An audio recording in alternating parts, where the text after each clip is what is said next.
Adam Taxin with Daniel Greenfield on Wednesday, August 1st, 2012, talking about his latest column, which is Good News from Russia. Like all his columns, it can be found at sultanknish.blogspot.com. Daniel, I guess the overriding theme of this is that kleptocracies such as Russia under Putin have their days numbered. Is that correct? Yes, not to mention America under Obama. Right, of course. I'm just trying to tie it into the title there. Why is it that a kleptocracy can't work in the long run? Well, we can really see this up close right now.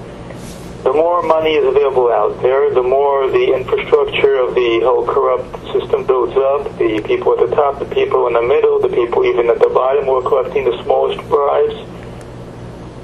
And eventually, when the economy goes a bit south, there's too much up top there that's non-productive, and that's really running out of money because they're strangling the economy, and without serious economic growth, you have a complete disparity between the top and the bottom, and the size of the government and everything associated with the government crushes it.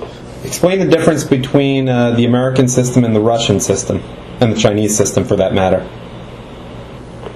Basically, they're somewhat ahead of us, but if you discard all the ideology and the fake ideology, though there are strong elements of the left in all three, obviously, in all these cases you basically have a massive government overhead and government being used to create monopolies and solicit bribes. And what's the difference in bribes between the American version and the Russian and Chinese versions? In the United States, we still technically don't have quite the same kind of bribes, though obviously we call them campaign contributions. Right. But much of the money is actually collected more through taxes than through individual bribery. In other words, when the system wants to vacuum up a few $1 billion or a few $100 billion, it doesn't do it so much through bribes, though obviously bribes play a role. It does it through higher taxes. But obviously the more money the government gets, the more people solicit it through bribes and all this rent-seeking stuff. So, for example, if you have a company that wants a federal bailout or some sort of stimulus or on the stimulus plan, then it puts in the right campaign contributions. The more money the government is giving out, the more motivation there is to bribe it. You make a great analogy. We end up with a system like Russia. You make a great analogy in there between the systems and sheepdogs and wolves. Can you explain how that works? Well, the idea is that with a society with sheep and sheepdogs isn't all that healthy, but at least the sheepdogs have some sort of code, they have some sort of sense of duty and responsibility. When the sheepdogs start becoming wolves, they're just predators. They're just preying on the sheep with no sense of honor or duty, and when there aren't enough sheep, they'll start eating them more aggressively. They'll start stripping down the system even more aggressively, rooting it blind, and you end up with a $16 trillion deficit. Well, isn't that is what you're suggesting is going on now? So how can there be any hope from the economy if it's almost as if it's a given that the economy is going under, and they're just going to try to steal as much from the general public as possible, which seems to be your suggestion as to what it is.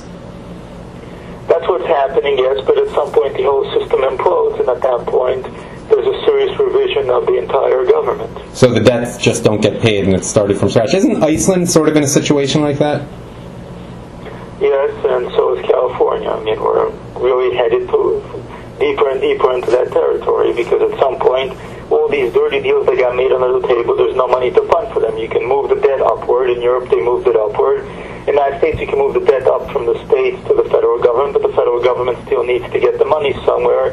And despite all the Buffett tax nonsense, that's not going to pay for it. Finally, although Russia isn't really the main theme of this column, it is in your title. I'm just wondering what you think the future is for Vladimir Putin and his allies. I think the regime is going to collapse. It's really struggling now. The things that it's doing are demonstrate a wild amount of insecurity and desperation to stay in power, because the end game in such a situation is if things get bad enough that you have to put the troops out in the street, then you have to rely on the troops to protect you. Not only does that basically cede power to the military, but then if the troops don't do what you think they're going to do. If they don't step in and protect you, then the regime collapses, which is what happened in Egypt. That's what happened in the Soviet Union, really. Daniel Greenfield's column is Good News from Russia. It can be found at sultanknish.blogspot.com. Daniel, thanks as always.